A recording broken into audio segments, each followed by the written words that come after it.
জীবনে খারাপ সময় আসাটা খুব জরুরি, কারণ ভালো সময় সবাই আপনার পাশে থাকবে, আপনাকে ঘিরে থাকবে। কিন্তু খারাপ সময় আসলে বোঝা যায় সত্যি কে আপনার আপন, কে আপনাকে ভালোবাসে। অন্ধকার না আসলে আলোকে যেমন মূল্যায়ন করা হয় না, ঠিক তেমন খারাপ সময় না আসলে ভালো সময়ের মুখোশধারী মানুষগুলোকে চেনা যায় না। হ্যালো এভরিওয়ান, আসসালামু আলাইকুম। আমি শামসুন নাহার, লালবাগ পুরান ঢাকা থেকে বলছি। লাইফ উইথ নাহার চ্যানেলের নতুন আরেকটি ভ্লগ ভিডিও দেখার জন্য আপনাদের সবাইকে ওয়েলকাম করছি। যে যেখান থেকে আমার আজকের ভিডিওটি দেখছেন, আপনাদের সকলের সুস্থতা কামনা করে আমার আজকের ভ্লগটা স্টার্ট করছি। ভ্লগের শুরুতে কিন্তু আমার ছাদের বাগানের যে সুন্দর সুন্দর ফুলগুলো, সেগুলো দিয়ে আজকে ভ্লগটা স্টার্ট করলাম। আর এই করলা গাছটা কিন্তু মাশাআল্লাহ অনেক বড় হয়েছে, আর ছোট ছোট অনেকগুলো করলা ধরে, তবে সেগুলো কিন্তু পরবর্তীতে ঝরে পড়ে যায়। কেন যেমনটা হয় আসলে বুঝি না। আর গাছের যে পর্যাপ্ত পরিমাণ যত্ন, সেটা কিন্তু আমার পক্ষে নেওয়া সম্ভব হয় না, কারণ আমি আসলে খুব বেশি ব্যস্ত থাকি। তো তারপরে কিন্তু অফ ক্যামেরা নাস্তার পর্ব শেষ করেছি, আর নিজের রুমটাকে আজকে একটু মন মতো করে গুছিয়ে নিয়েছি। গত শুক্রবার দিন কিন্তু রুমটাকে আমি খুব ভালো করে ডিপ ক্লিন করেছি, আমার রুমটা আর আমার ছেলের রুম। সেটা কিন্তু ভিডিও আকার আপনাদের সাথে শেয়ার করতে পারিনি, কারণ সপ্তাহে একদিন আমি এখন বন্ধ বা ছুটি যেটাই বলেন না কেন, হলিডে আমার একদিন থাকে। তো সে একদিনে এত বেশি কাজ জমে থাকে, সেগুলো যদি ভিডিও আকারে আপনাদের সাথে শেয়ার করতে যাই তো আমার কাজ কিন্তু অর্ধেকটাও করা হবে না। তাই সুযোগ বুঝে আমি কি করেছি, খুব সুন্দর মতো দুইটা ঘরকে ডিপ ক্লিন করে নিয়েছি। ঘরের যাবতীয় যে পাপোশ আর কার্পেটগুলো ছিল, সেগুলো কিন্তু খুব ভালো করে ওয়াশ করে 2 দিন ছাদের রোদ্রে শুকিয়ে নিয়েছি। এখন দেখেন চলে এসেছি ড্রয়িং রুমে প্রতিদিন কিন্তু এইরকম একটা অবস্থায় করে রাখে আমার ছোট ছেলে। টি টেবিলের ওপরে যে রান্নাটা, সেটা কিন্তু সে তুলে ফেলবে, আর এখানে সে কলম খেলবে। এটা হচ্ছে তার প্রতিদিনের একটা খেলা। তো প্রতিদিন কিন্তু এই টি টেবিলটাকে আমার কয়েকবার গুছাতে হয়, তারপরও কিন্তু বিরক্ত হই না, কারণ বাচ্চাটা সারাদিন মাদ্রাসায় থাকে। আমি যখনই আমার ড্রয়িং রুমটা গোছাতে আসি, তখনই শায়ানের কথা বেশি মনে পড়ে, কারণ ও কিন্তু সারাদিন টিভি দেখতো এখানে শুয়ে শুয়ে। আর এখন দেখেন আমার ড্রয়িং রুমটা একদম খালি পড়ে থাকে। সামিনও তেমন একটা টিভি পছন্দ করে না, আর আমি তো টিভি একদমই দেখি না, কারণ আমি তো মোবাইলে আপুদের ব্লগ দেখি।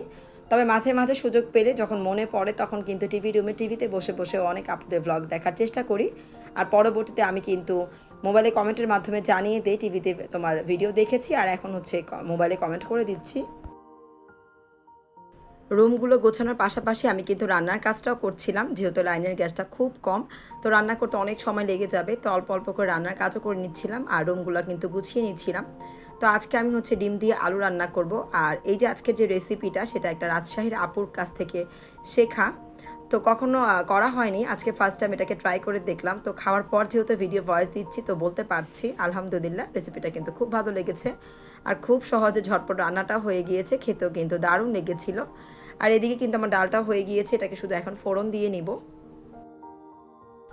ভিডিওর এই পর্যন্ত যারা আমার সাথে আছেন, প্লিজ একটা লাইক দিয়ে আমার ভিডিওটা কন্টিনিউ করবেন। আমার ভিডিও যদি আপনাদের কাছে ভালো লাগে, পরবর্তীতে এই ধরনের ভিডিও আরও দেখতে চান, তাহলে আমার চ্যানেলটিকে সাবস্ক্রাইব করে আমার পাশে থেকে যেতে পারেন। চ্যানেলটিকে সাবস্ক্রাইব করে পাশে থাকা বেল আইকনের অল অপশনটি প্রেস করে রাখতে একদমই ভুলবেন না। এটা হচ্ছে নোটিফিকেশন অপশন। এতে করে আমি যখনই কোনো ভিডিও আপলোড করব, আপনার কাছে কিন্তু নোটিফিকেশন চলে যাবে। আপনি আপনার সময় এবং সুযোগ বুঝে কিন্তু আমার ভিডিওটা দেখে নিতে পারবেন। আর এই তো রান্নাবান্না কমপ্লিট। আজকে রান্নাবান্নাটা ডিটেলসে তেমন আর দেখালাম না, তাহলে ভিডিওটা অনেক বড় হয়ে যাবে। তো আজকে ডিমের তরকারি, ডাল দিয়ে আমরা মা ছেলেরা এখন খাওয়া দাওয়া করে নিব, কারণ সায়ান কিন্তু অলরেডি খাওয়া দাওয়া করে মাদ্রাসায় চলে গিয়েছে। তো এখন শুধু আমি আর সামিন, আমরা দুজন খাওয়া দাওয়া করতে বসবো, তাই দুজনের জন্য খাবারটা সার্ভ করে নিচ্ছি। লাভলি আক্তার আইডি থেকে আপু লিখেছে, আসসালামু আলাইকুম প্রিয় আপু, প্রথমে লাইক দিয়ে তোমার পুরো ভিডিও জুড়ে ছিলাম।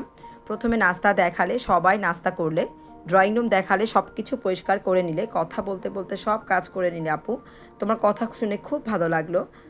ড্রয়িং রুম গোছানো খুব সুন্দর হয়েছে, আলহামদুলিল্লাহ। তো আপু, প্রথমে তোমাকে বলে নিচ্ছি ওয়ালাইকুম আসসালাম। তোমার সালামের জবাবটা কিন্তু আমি প্রথমেই নিয়ে নিলাম। আর অসংখ্য ধন্যবাদ আপু, তুমি এত সুন্দর করে এত বড় একটা কমেন্ট আমাকে করেছো, যা আমার কাছেও কিন্তু খুব ভালো লেগেছে। আপু আমার সম্ভবত নতুন বন্ধু, তারপর নতুন বন্ধুকে ভালোবেসে কিন্তু আমি আমার পরিবারকে স্বাগত জানাচ্ছি।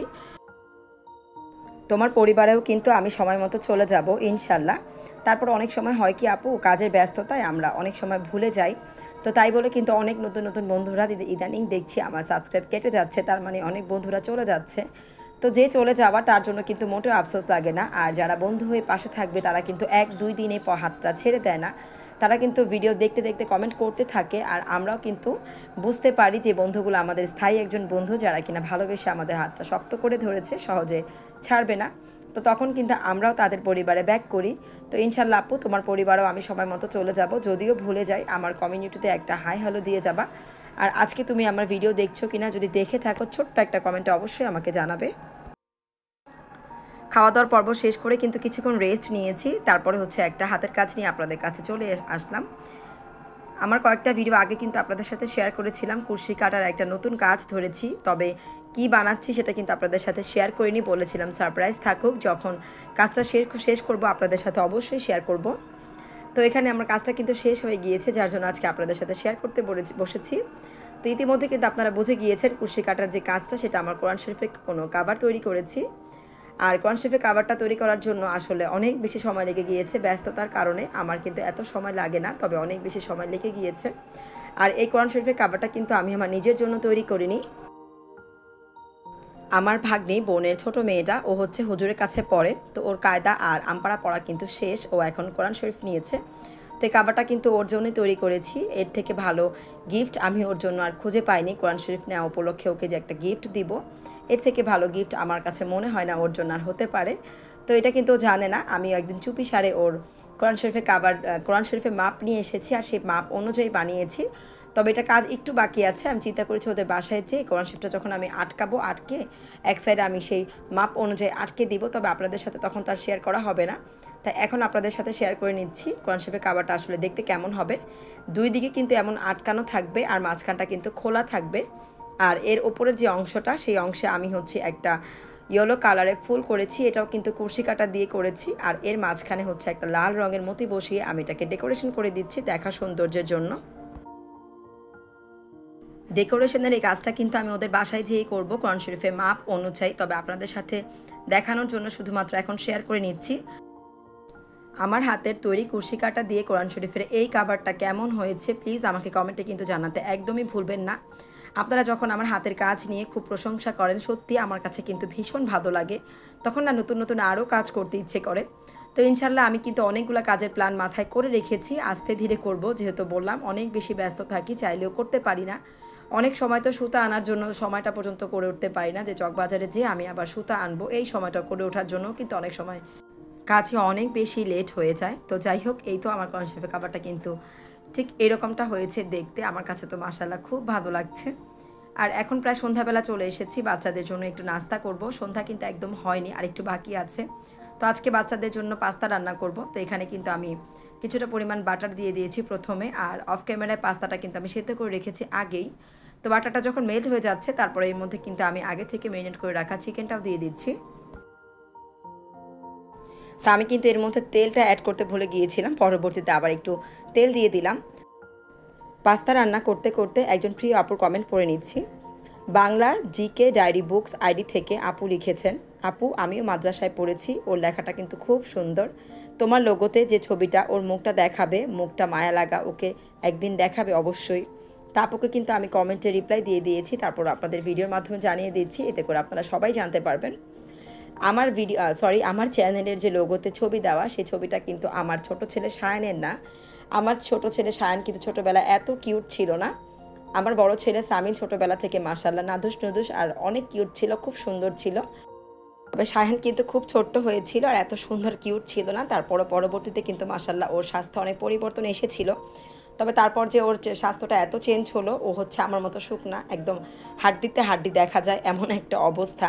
তো তারপর আপু তোমার জন্য একদিন নিশ্চয়ই আমি সায়ানের কোনো একটা ছোটোবেলার ছবি তোমাদের সাথে শেয়ার করব। সায়ানও কিন্তু মাশাআল্লাহ অনেক কিউট ছিল, মায়ের কাছে তো সব সন্তান একই রকম। শুধু বলার খাতির এই কথাটা আপনাদের সাথে আমি শেয়ার করলাম। তো যাই হোক, এদিকে কিন্তু চিকেনটা আমার ভাজা হয়ে গিয়েছে, তারপরে কিন্তু আমি চিকেনটাকে এক সাইড করে পেঁয়াজগুলো ভেজে নিয়েছি, তারপর কাঁচামরিচ আর ক্যাপসিকাম দিয়ে দিয়েছি। এখন অন্য কড়াইতে আমি হচ্ছে ডিমটাকে স্ক্রাম্বল করে নিচ্ছি। ভিডিও করতে করতে কিন্তু মাঝে মাঝে আমাদের মাথাটা একদম ঘুরপাক খেয়ে যায়, কারণ আমি যখন পাস্তা রান্নার পরবর্তী কাজগুলো করছিলাম তখন কিন্তু ভিডিও অন করতে একদমই মনে ছিল না। তাই কিন্তু আপনাদের সাথে আর কোনো কিছুই শেয়ার করতে পারলাম না, ডাইরেক্ট চলে আসলাম খাবারের টেবিলে।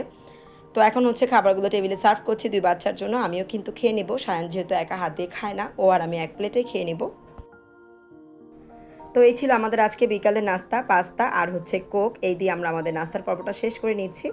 আর নাস্তা করার পাশাপাশি আপনাদের কাছ থেকেও আজকের মতো এখানেই বিদায় নিয়ে নিচ্ছি। দেখা হবে পরবর্তী আরেকটি ব্লগ ভিডিওতে। সেই পর্যন্ত সবাই ভালো থাকেন, সুস্থ থাকেন, আমাদের জন্য দোয়া করতে একদমই ভুলবেন না। আল্লাহ হাফেজ, আসসালামু আলাইকুম।